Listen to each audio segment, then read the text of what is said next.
ஸ்ரீ கந்த புராணம் 14ஆம் பகுதி. நவ வீரர்கள்.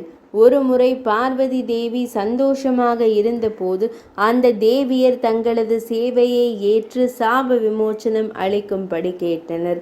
இனியும் கர்ப்பம் தாங்கும் சக்தி இல்லை என்று கதறினர்.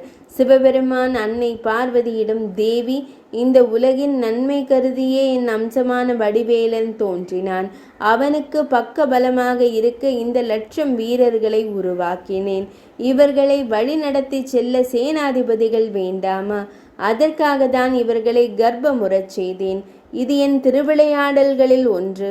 அவர்களை தவறாக கருதாமல் உன் சாபத்தை நீக்கிக்கொள் என்று கூறி அருளினார் ஈசனார். கருணை மிக்க அந்த அன்னையும் சாப விமோசனம் கொடுக்க வரிசையாக குழந்தைகள் பிறந்தனர். இரத்தவல்லி பெற்ற பிள்ளை வீரபாகு என பெயர் பெற்றான்.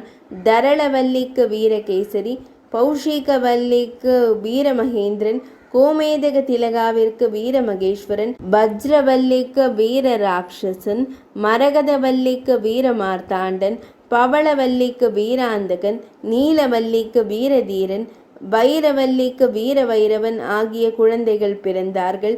பின்னர் அவர்கள் தங்கள் தாய் தந்தையரை வணங்கி அன்னை பார்வதி தேவியின் கடாட்சமும் பெற்று பூரண சக்தி உள்ளவர்கள் ஆயினர். இவர்களில் மிகுந்த பலசாலியாக வீரபாகு விளங்கினார். மற்ற சகோதரர்கள் வீர விளையாட்டுகளுக்கு சென்றால் அவர்களை கண்டதுமே போட்டியாளர்கள் ஆயுதங்களை தூர எறிந்துவிட்டு ஓட ஆரம்பித்தனர். சிவபெருமான் அவர்களை ஆசீர்வதித்து, மக்களே, உங்கள் அனைவரது பிறப்பும் காரணத்துடன் நிகழ்ந்தது. தேவர்களை பத்மாசுரன் என்ற அசுரன் தன் சகோதரர்களோடு இணைந்து துன்பப்படுத்தி வருகிறான். என்னிடம் அருள் பெற்ற அவர்கள் எனக்கு பிடிக்காத செயல்களை செய்கின்றனர். அவர்களை வெற்றி கொண்டு உலகில் நன்மை நடக்க நீங்கள் பாடுபட வேண்டும். சரவண பொய்கையில் உங்களுக்கு முன்பாக பிறந்து வளர்ந்து வரும் வடிவேலனே உங்கள் தலைவன். வாருங்கள், நாம் அவரை பார்க்க செல்லலாம் என்றார். அன்னை பார்வதி தேவியும் மகிழ்ந்து தன் புதிய புத்திரர்களுடன் மூத்த புத்திரர்களை காணச் சென்றார். கங்கை கரையிலுள்ள சரவண பொய்கையை அடைந்த அவர்கள் தாங்கள் சென்ற காளை வாகனத்தில் இருந்து இறங்கினர். அன்னை பார்வதி தேவி 6 குழந்தைகளையும் எடுத்து கட்டி அணைத்தாள். அப்போது அவள் மார்பில் சுரந்த பாலை முருக குழந்தைகள் அருந்தி மகிழ்ந்தனர்.